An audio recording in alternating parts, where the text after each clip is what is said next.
So we're running around the hotel. We end up taking a wrong turn and ended up at the door where the audience are coming out for their drinks. No. Right? Just, mate, I promise you, just as we walk up to that, I just hear some guy go, I mean, he was proper shit, wasn't he? Basement Banter, live with Jay Sean. Yes, mate. Yes, Geezer, what's happening? How you doing, man? I've got to be honest with you, I slightly regret this. You're quite far away from Let me put my face closer here. Well, no, it makes my head look at that. My head looks fucking enormous. Bigger. Right, yeah, good. Yeah, that's better.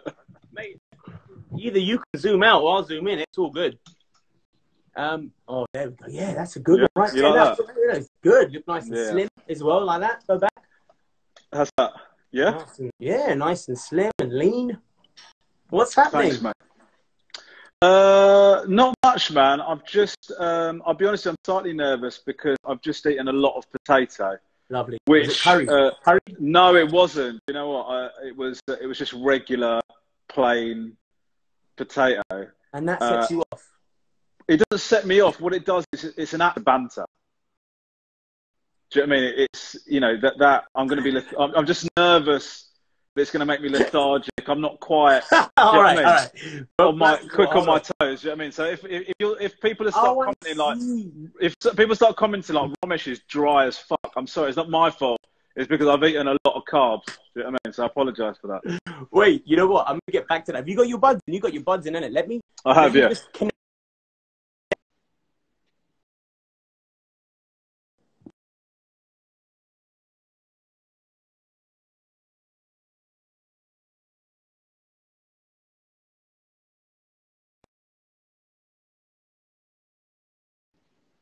There we are, mate. Now I can hear you crystal clear.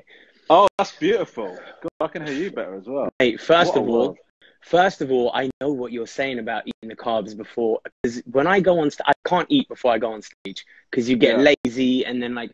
But the difference with me is, it's a guaranteed win. They know my songs, so they know what's coming up.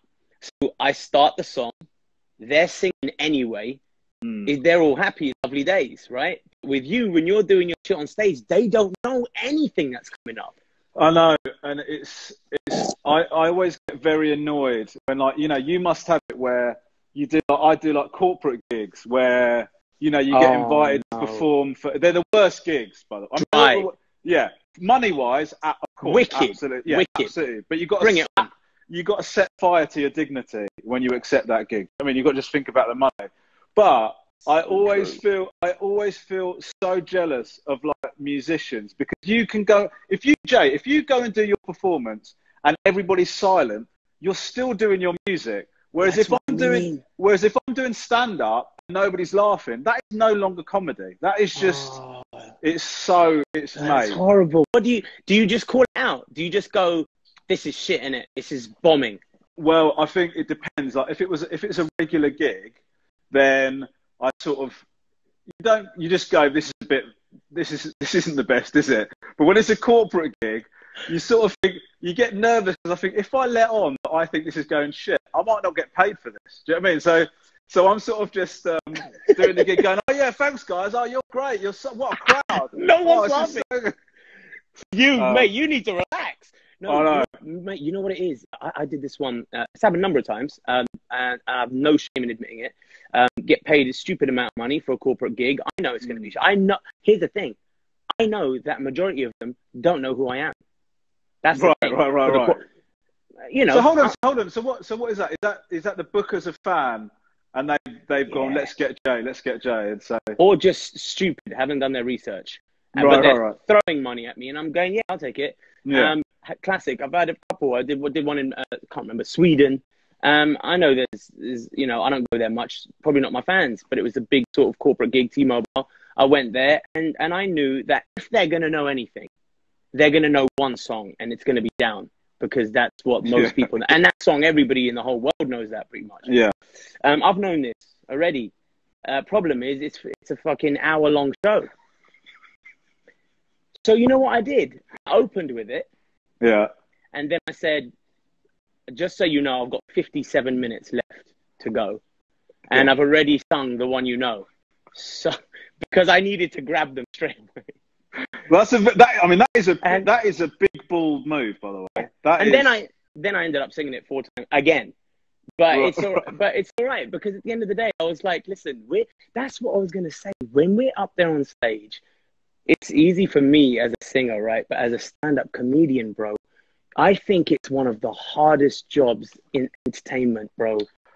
You've got a microphone, nothing fancy, no dancers, and just your jokes and stories. That is but do you know what? I appreciate you saying that, but the difference between what I do and what you do is that I could never, ever, ever do what you do. Whereas if you learn and practice, you could do, I'm not saying it would be the same, but like you could get to a level where you're getting paid to perform. I think if you devoted yourself to the craft enough, whereas what you've got is actually a gift. Do you know what I mean? So there's no way, there's no amount of vocal coaching. There's no amount of vocal coaching. It's called auto-tune. It's what the majority of the people fucking do. Yeah, I guess so. Right. But I find that, I don't know, the one thing I do think that's difficult, or it's both difficult about stand-up, but also what makes it so addictive is you can fail so badly at any moment. Do you know what I mean? And I think that's what makes it so exhilarating. The second that you think that you've mastered it, the gods of comedy go, oh, you think you're good at this? Have a fucking death, mate. Enjoy that. Tuck into that. God. It's just, and it feels, it never feels easier, man. It never gets, every time I die, mate, I promise you, Jay, I did one. I was doing it was like a corporate weekend. It was like a reward for the employees, right? So I turned up to the thing, and immediately alarm bells start ringing, because the guy there goes, I know that, like, with normal corporate gigs, you you'll be thinking to yourself, it's a bit stiff. Trust me, these lot are a proper laugh, mate. You're gonna have such a good time, right? So anyway, I go to do the gig. My tour manager was with me, right? So I go to the guy gave me such a fucking build up, and none of it, same thing. Nobody knew who I was, right? They just didn't. This guy had seen me do one mock the week and thought, let's get that geezer, right? So they put me in. Nobody knows who I am. So the guy goes, honestly, we're so excited to have this guy. You're going to absolutely love him. It's going to blow your mind. Romesh Ranganathan. I come on. I'm supposed to do half an hour. I do half an hour. To give you an idea, I'm smashing this Insta Live more than I did that. I mean, it was silent, right? It was silent, bro. Right? At least you got one here, yeah.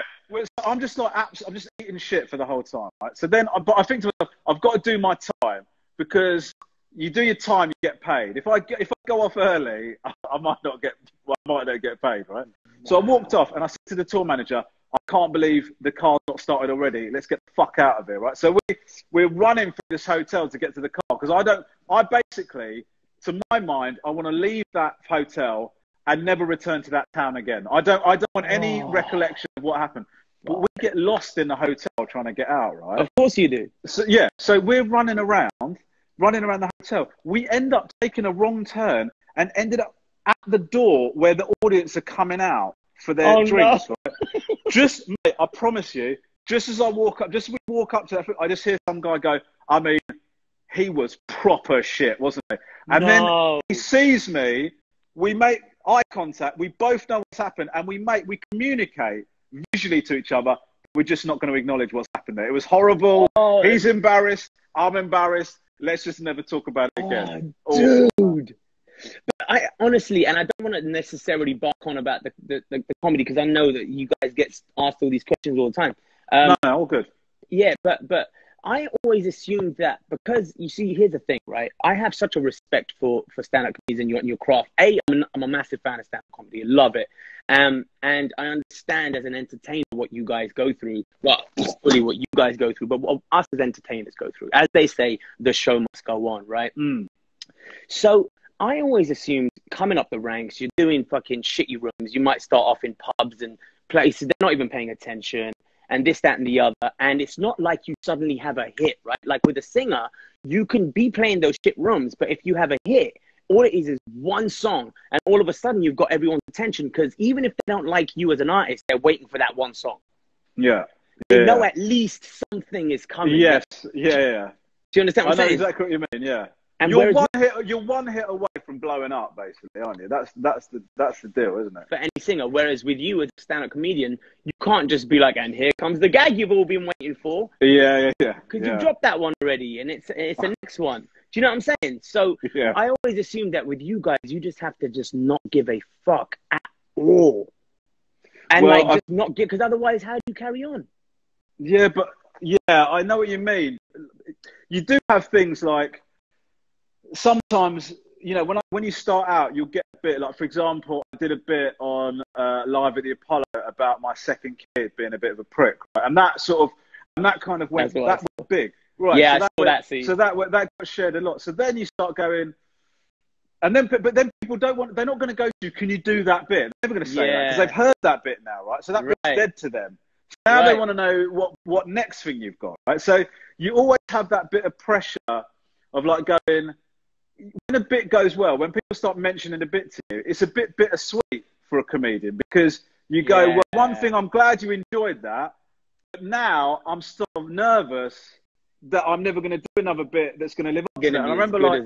And I remember like when I did my last tour, or the tour before last, I was writing my new tour, and the way that I do it is there's a theatre just down the road from here. It's like a little 100-seater room, and every month I'd get my new set of material and I'd book that room, and like 100 people come, and I'd go, I don't know if this is going to work. I'm just going to try this stuff out on you for an hour. And all this stuff that worked, I'd put it together, and that'd make the show, right? And then when it's ready, I'm ready to hit the road. So I remember my mum came to watch me, and a few of her friends came to watch me, and basically I died.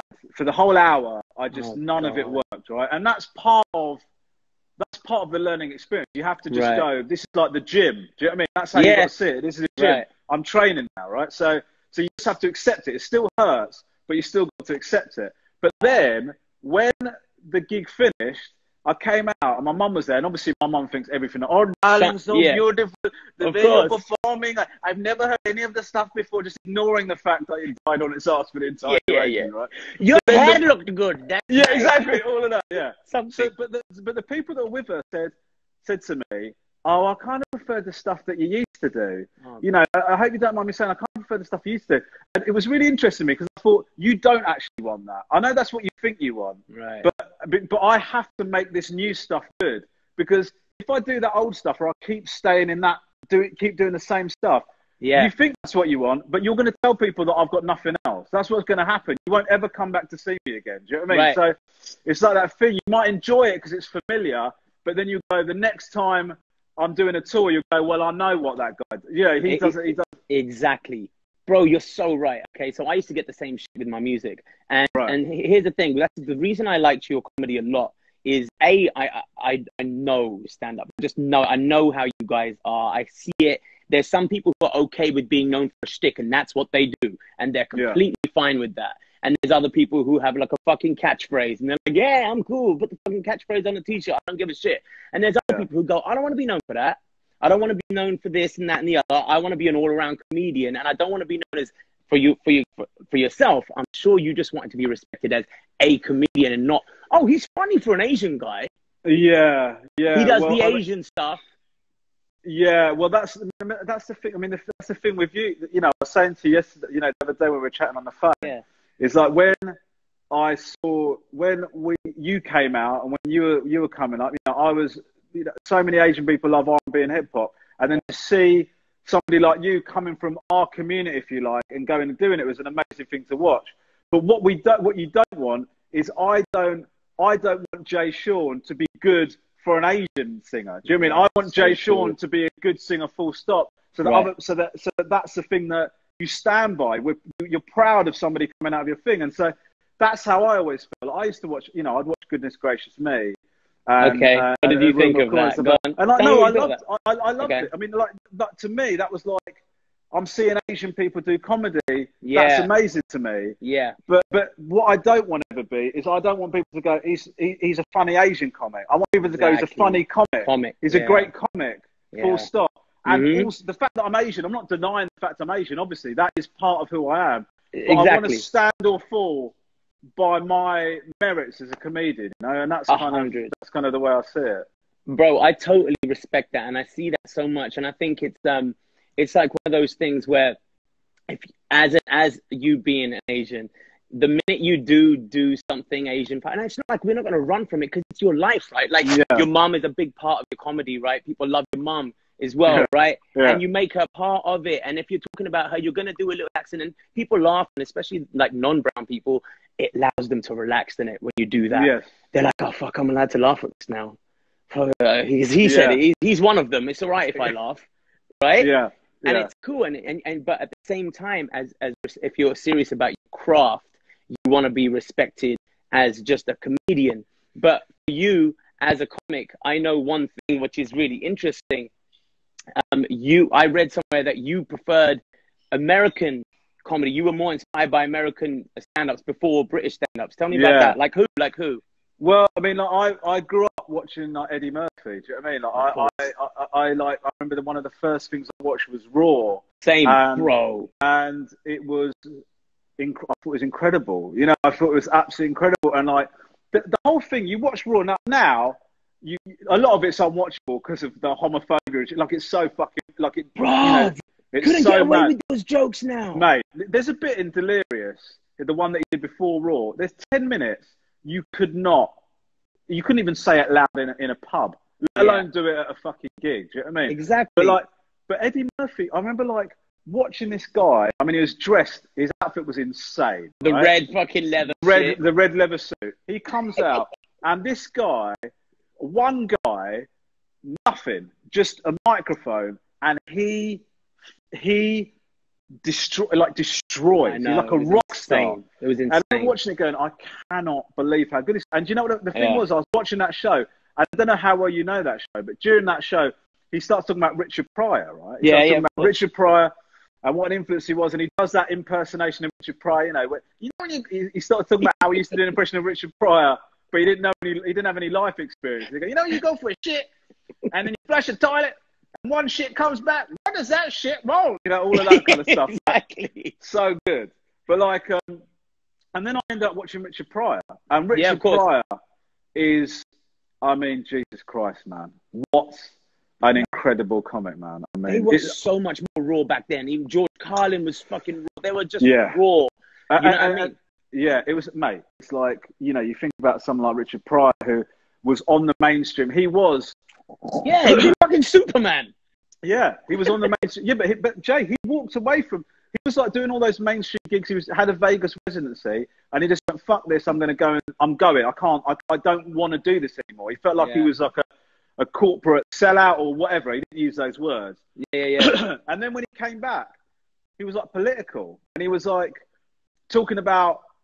He's been honest. He was talking about his life, and he's talking about race in America, and you know, it was incredible. And he basically rolled the dice on throwing it all away. But because of his brilliance, he came back to the top.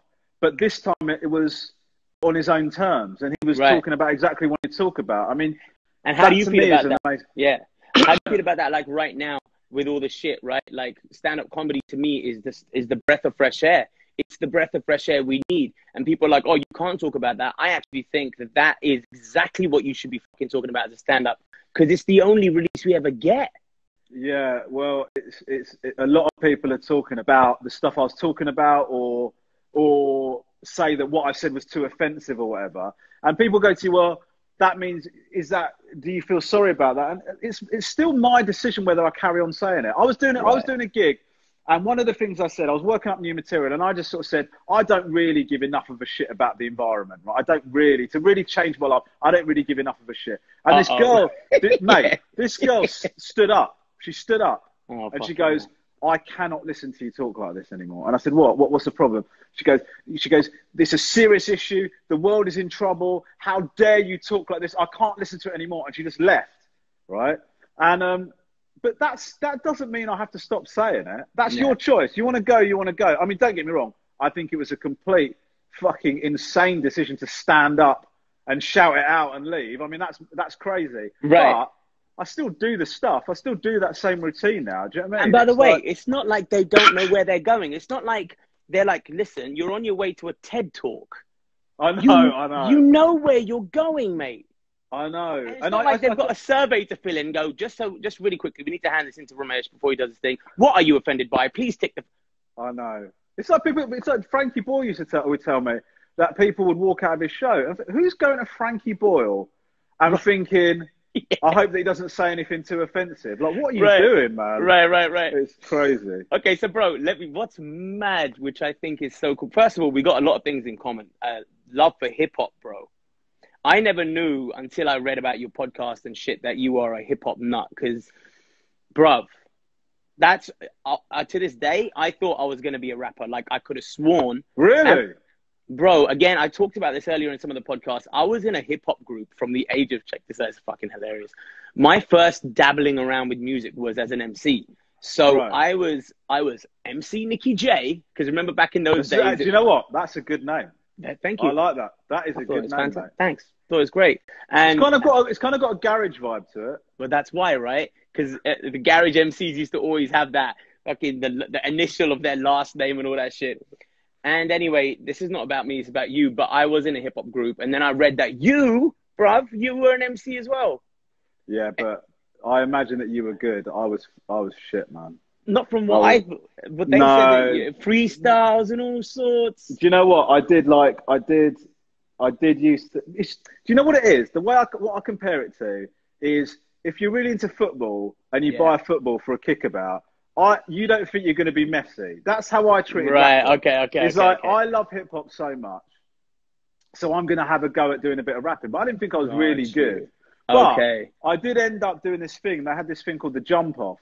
I don't know if you ever... So it was like battles, and it was at the Scala.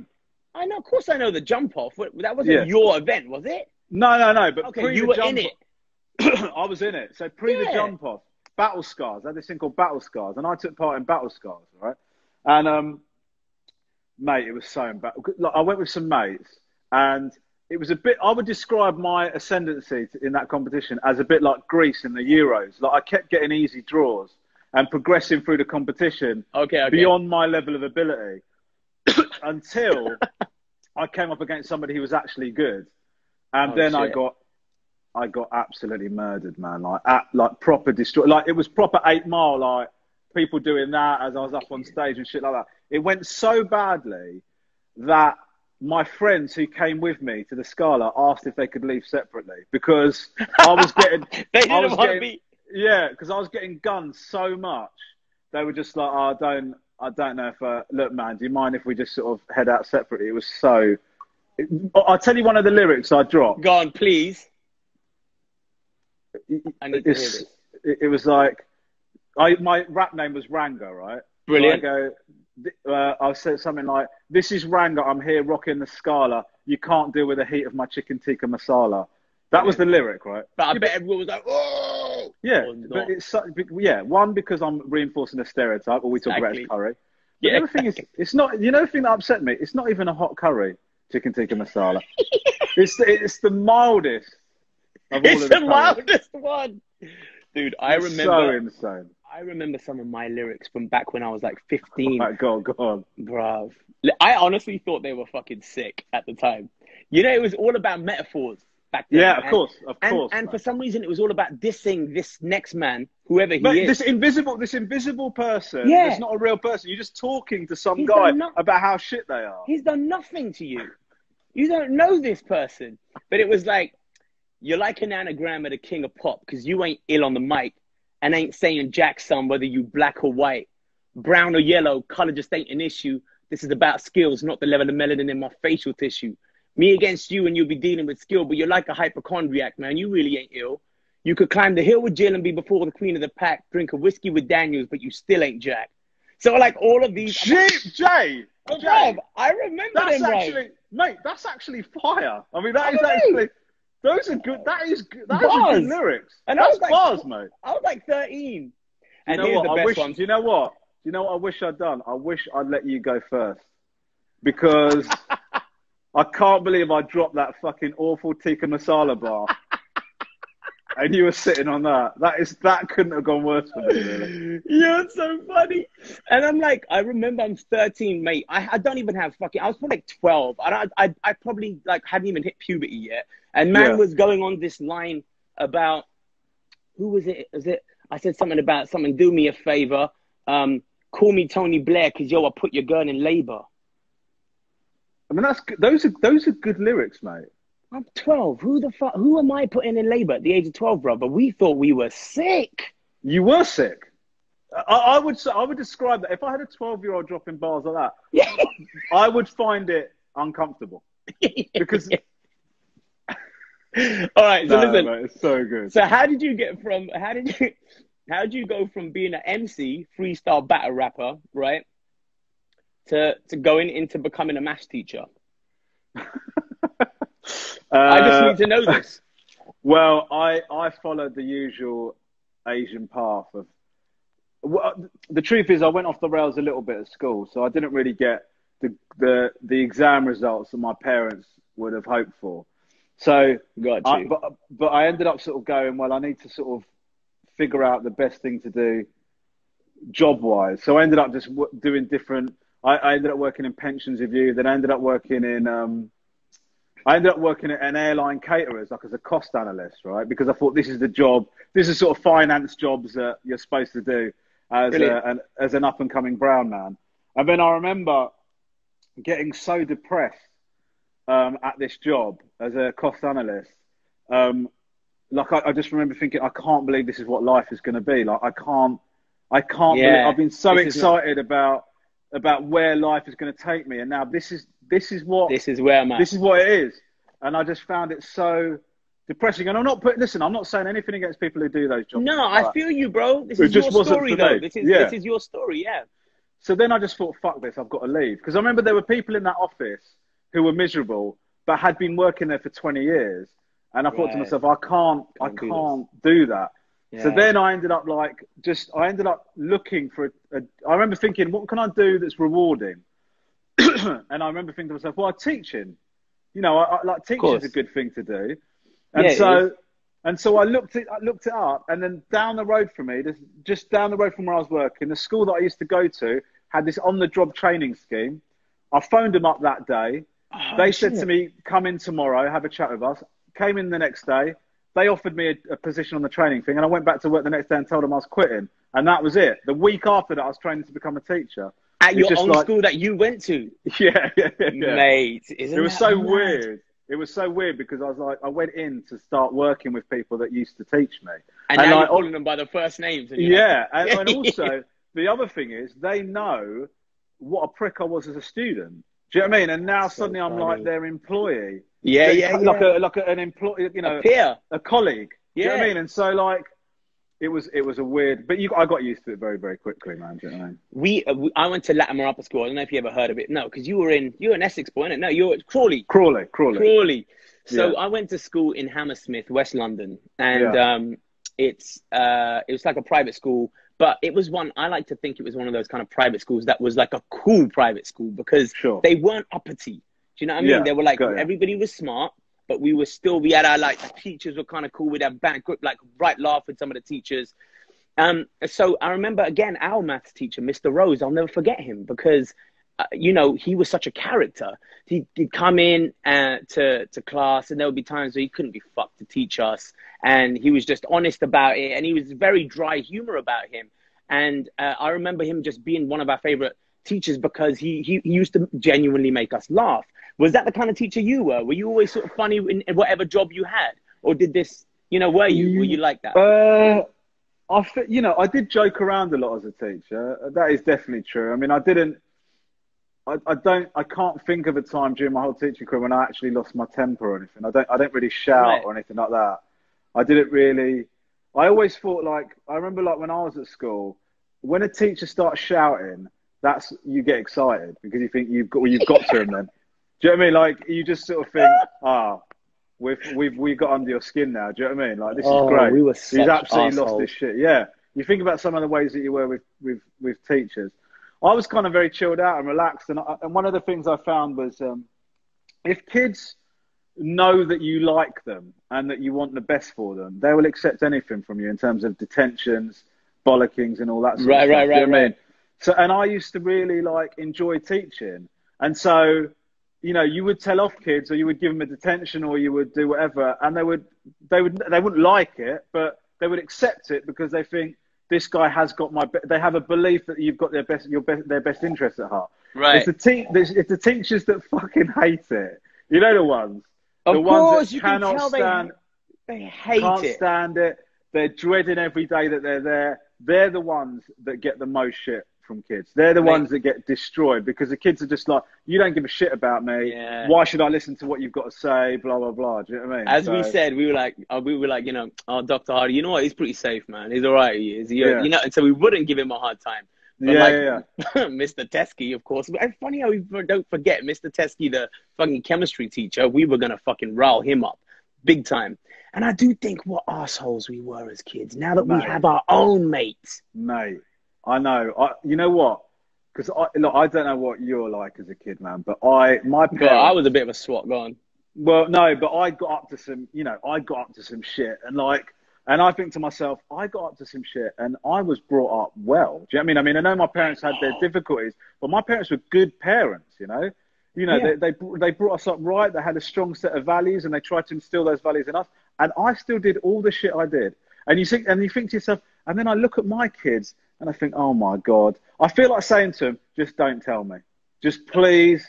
Don't do what you got to do, but just don't tell me. Isn't it so funny, right? How when we're kids, we think we are so slick. We think our parents are so stupid that they won't know. I remember when, like, for example, smoking and shit, right? A couple of my mates are smoking and they're having sessions in the car and they're smoking outside the cigarette and it's getting stuck to the side door, the ash. And I come home, right? And my baba, my granddad, God bless his soul, he was such a character, mate. He used to spot this like a detective. He'd see the ash on the side. He's like, all right, Jay's smoking. That's what's happening. He's smoking. So I'd come in the house and it would be like 11, 12 and he'd open the door and he'd go, oh, I missed you. And he'd come in for a hug. But really he's like trying to smell my breath. And we think they're so stupid. But like when we have kids, we know you can't pull the wool over our eyes, bro. We've seen everything. We know all the excuses. Mate, do you know what my dad did to me, right? I was smoking and I had a secret drawer in my room with all of my boxes of cigarettes in and shit like that, right? And I thought, same as you, I thought I was super slick, right? Yeah. Then one day my dad came into my bedroom and he smoked, my dad, right? He comes into the bedroom and he goes to me, Romesh, you don't smoke, do you? And I said, no, I don't. And he goes, because you would never do it. You would know how stupid, how much trouble you'd be in if you smoked. And I said, yeah, of course, Dad. I won't smoke. And then he just opened the drawer, right, with all of my cigarettes there. And he just went, that means that these must be mine, I guess. And then just emptied my whole stash. He must have just been laughing about it with his mates. Do you know what I mean? What a G. Couldn't believe it, mate. Couldn't believe it. And then it's little things like, I think to myself, like, my mum had suspicions about me smoking weed, to be honest with you, because I remember, like, my mate and we went out and we got like really, when you're, I don't know if you ever if you ever got blazed or anything like that, but like no, I never really smoked weed. I didn't right. So yeah, I did a lot. I did a lot. I went for a phase of doing it a lot, right? Yeah. And I remember coming home and you get so paranoid because you're trying to hide it from your mum and dad, right? And I remember coming back and like you. Deodorant and all that shit, chewing gum and all that. Did you have a glove? Completely. Yeah. Oh, mate, the smoking glove. Oh, 100%. 100%. Just this really stinky, rank glove that you kept with you. Disgusting. Right? So I remember coming home and I'm like paranoid, smelling of like Fahrenheit or something like that. Yeah, right? Where I'm just trying to cover myself up. And then my mum said to me, she comes in, I'm sat watching TV. All right, darling? Yeah, good. And then she goes to me, I made a cake. If you want a bit, you can have a bit. Mate, I had the munchies so bad, I ate the whole fucking thing.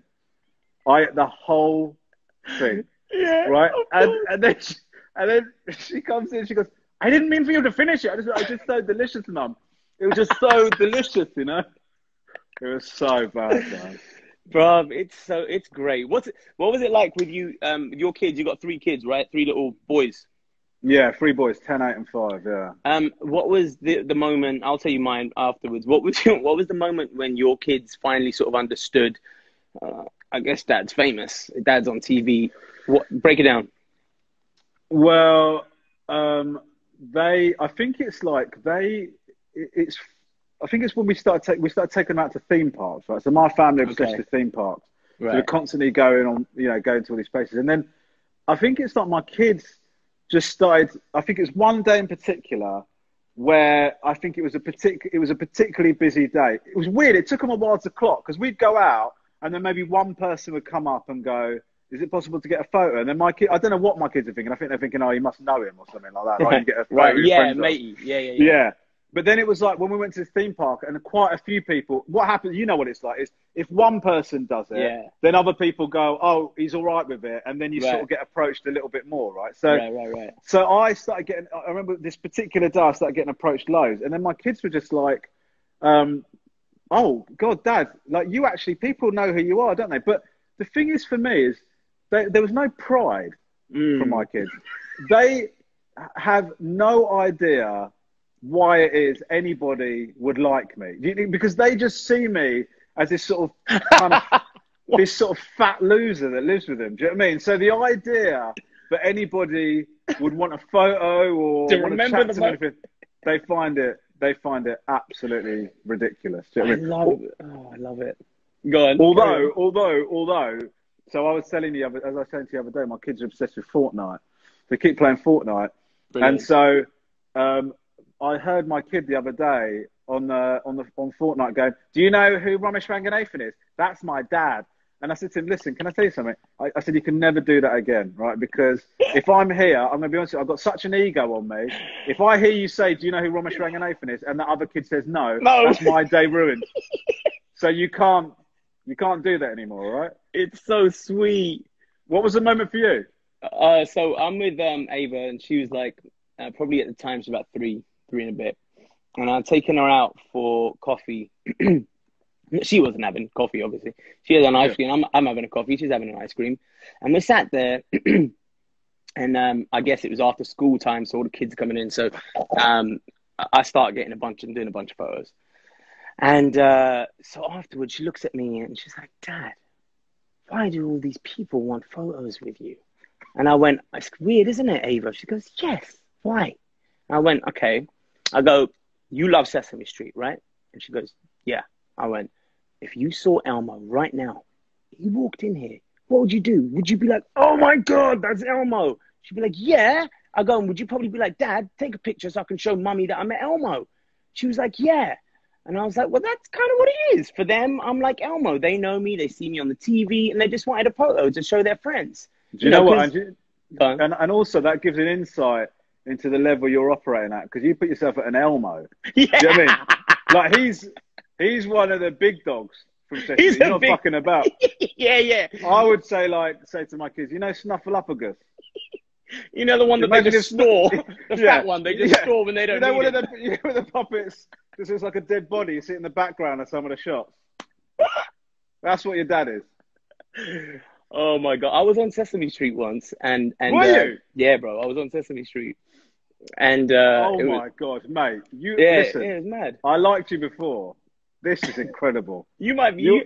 Go on.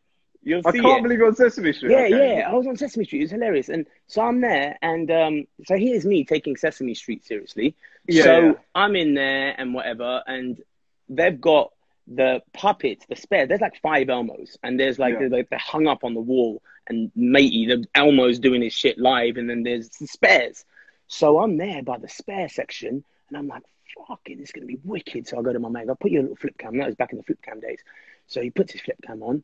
And I grab fucking Elmo's arm and I start making him fucking jerk himself off. I'm like, oh, and like this, doing Elmo. Unbelievable. Of course. Like, what else would you do if you see fucking Elmo? You're going to make him wank himself off and do a little Elmo orgasm voice. So I'm doing this. As I'm going, the woman comes in there and she goes, do not touch the dead puppets. And I was like, I'm sorry?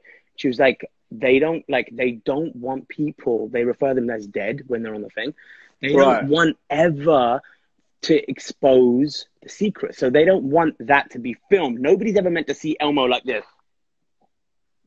He's always meant to be alive.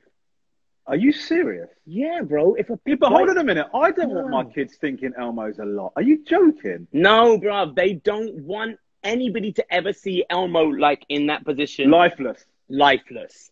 Okay. Same reason when I'm at Disney World, like a couple of months ago, Ava's lining up to go and meet one of the Goofy, and I go around to the back. I'm like, it's a long line. I'm trying to see if I can finagle something. I go up there. I go, excuse me. I go, how long does this line take? She goes, oh, sir, I'm afraid that Minnie is done with her meet and greet. This is just her and me, bro. Okay? Ava's not even with me. And she's like, I'm so sad. Minnie has to go and get the cakes out of the oven. And I'm like, just fucking tell me, bruv. How long is this? You don't. But again, in case there's a kid. She's on break. She's going for a fag. Yeah. Minnie's just going to blaze one up. She'll be back soon. You know what the kids do. Exactly. So it's weird, but the kids, they get it now. And much like you said, Ava don't care. She knows what I do. She doesn't care. She's more interested in everything else and anyone but me as their, Taylor Swift and all of them, Justin Bieber. Forget dad. Don't matter about dad. But that's what you want. You want your kids to be like that.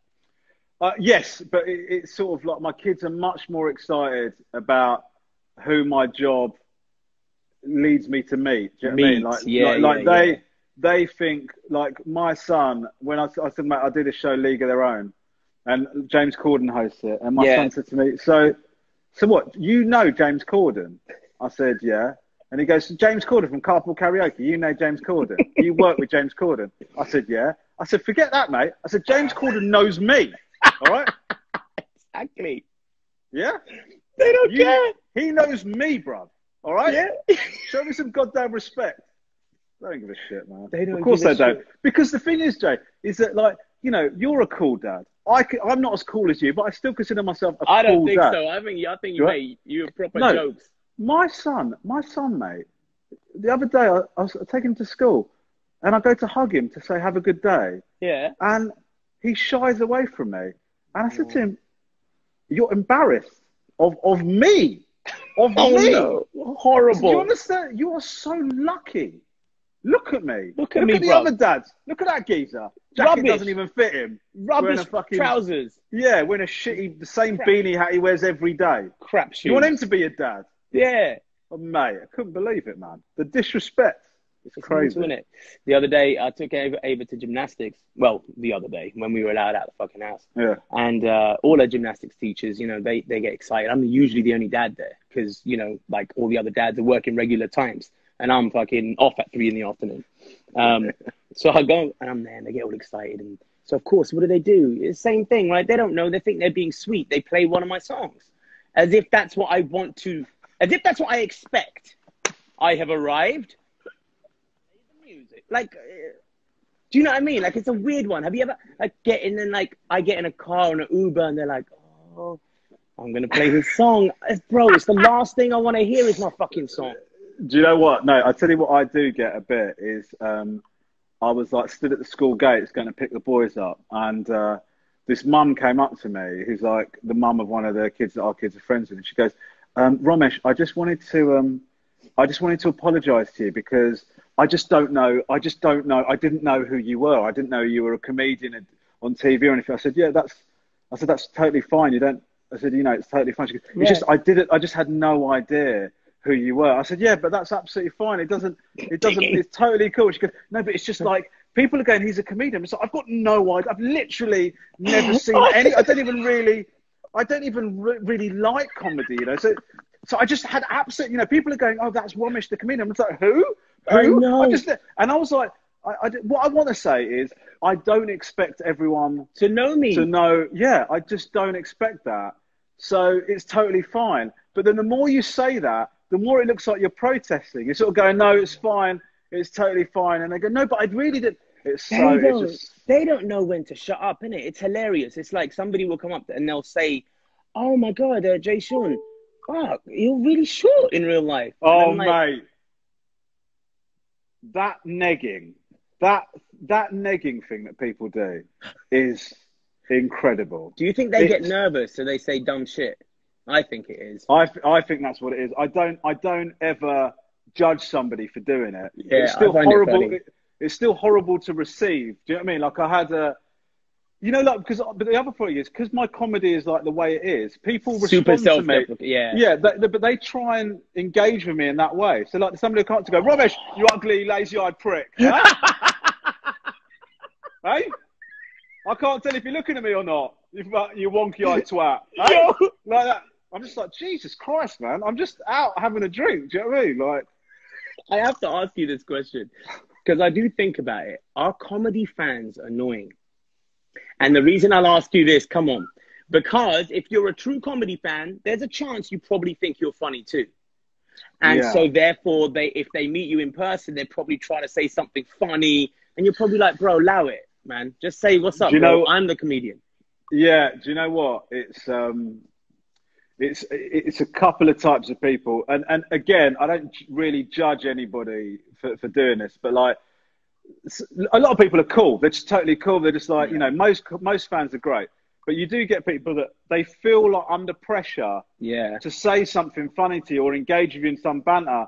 And I feel like saying, you just don't, like you said, I just feel like saying, you just don't have to do that. You can just go, it's nice to meet you or whatever. Yeah. Do you know what I mean? So it's just, but the other thing you get that's much worse than that is much worse than that. Somebody trying to be funny is much better than somebody demanding that you be funny on the when spot. they meet you. Oh my God, mate, it happened to me down the road. Like when we first moved in here, this guy like came up to me at the pub. We were like Lisa and I just went down to the pub just to see what the local pub was like.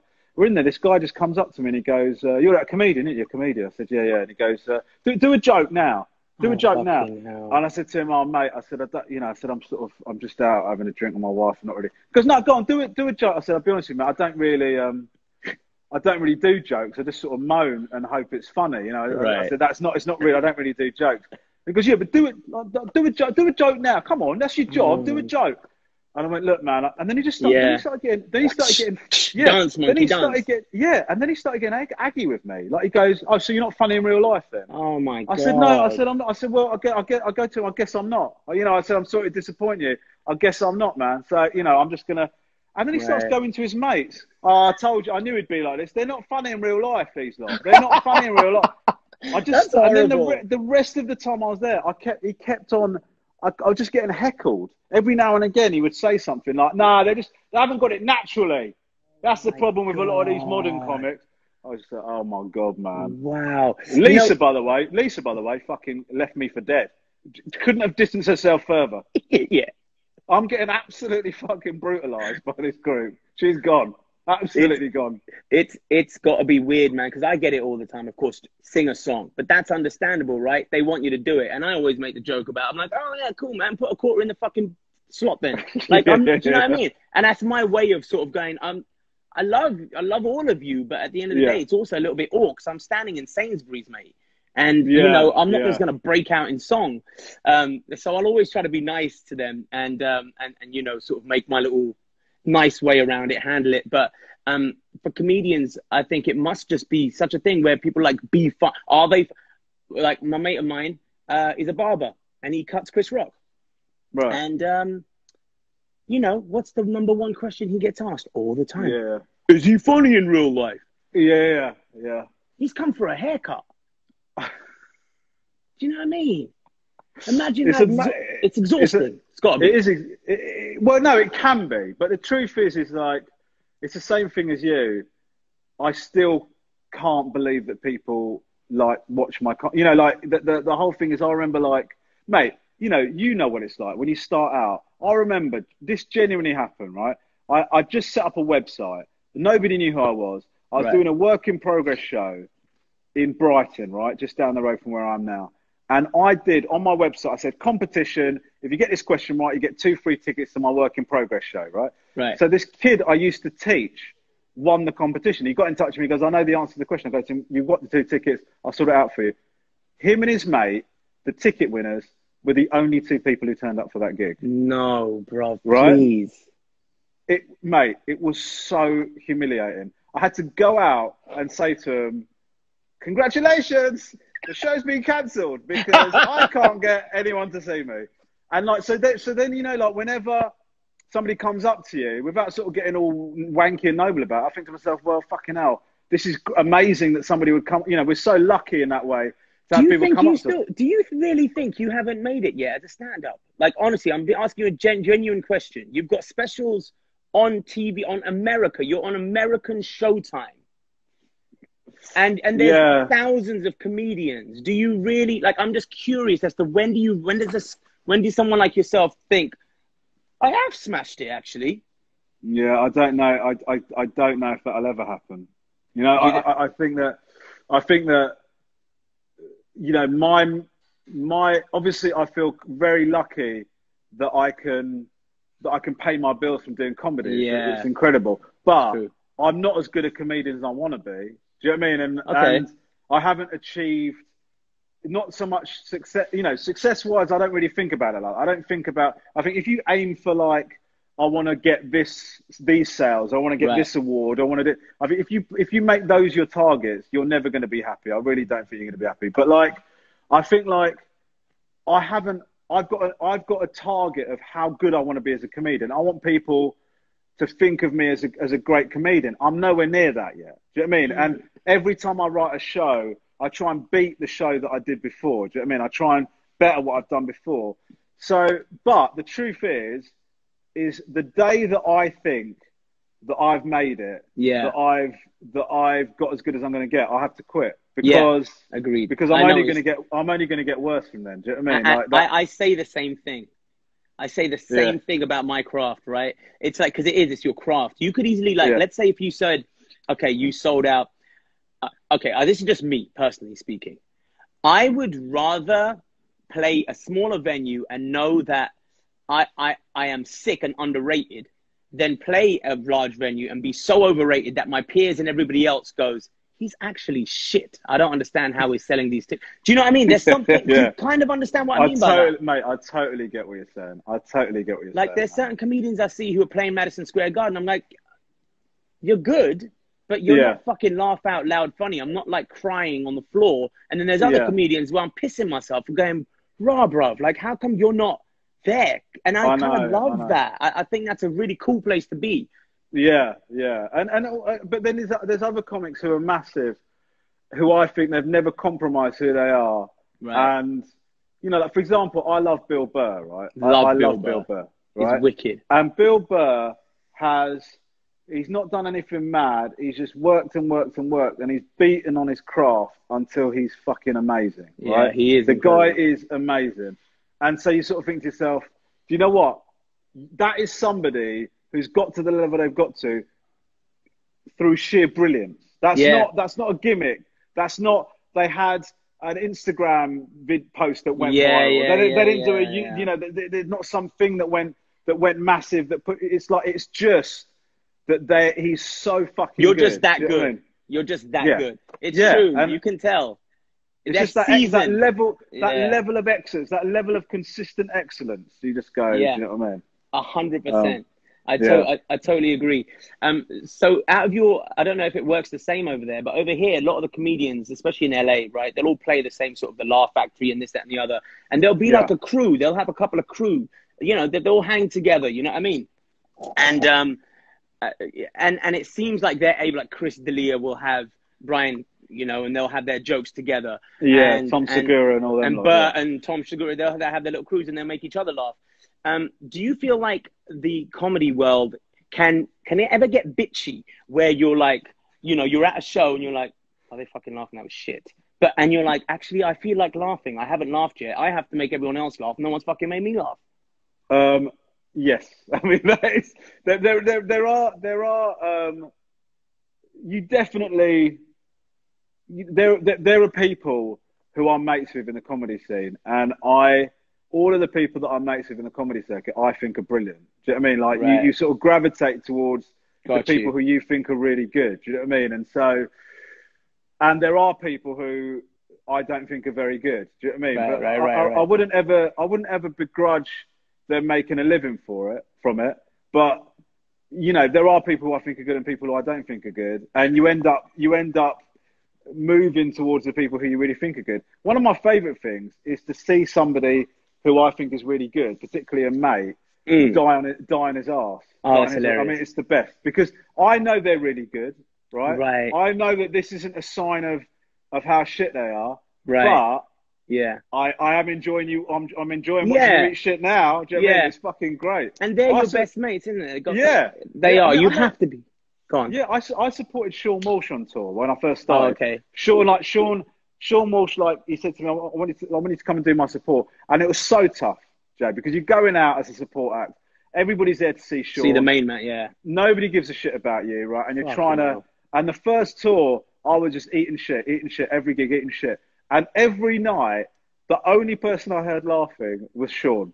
Right? He would be... loud. He would be watching my stuff, watching me die, and just find it so funny. But then gradually, he knew that I was going to get the hang of it, and I was going to start being able to do it. Do you know what I mean? It was just, it's just one of those things. I think it's so important because honestly, one of my favorite, it sounds so dumb, but it's so simple. One of my favorite things to do in life is laugh my ass, like until my stomach hurts. That's one of my favorite things to do because in that moment, and this is the science nerd in me, it's physically impossible not to be happy. When you're actually laughing your ass off in that moment, everything is okay. Yeah. And I think, totally. you know, I tip my hat to you, bro, for making so many people laugh, for making their day. And honestly, I'm actually got to wrap. They're gonna kick us off. Yeah. And honestly, everyone who's watching this, man, go and watch Romesh's specials. He's fucking hilarious. You will crack up. Especially go and watch the one at the Greek. Because, bro, we didn't have time to talk about that. But I want to ask you about that later on. The way you spun that on its ass was insane. It was so sick. It was so sick. It was really clever and took a lot of balls. And something that I think is very, very British of you. It's very quintessentially British to go to LA and do something like that.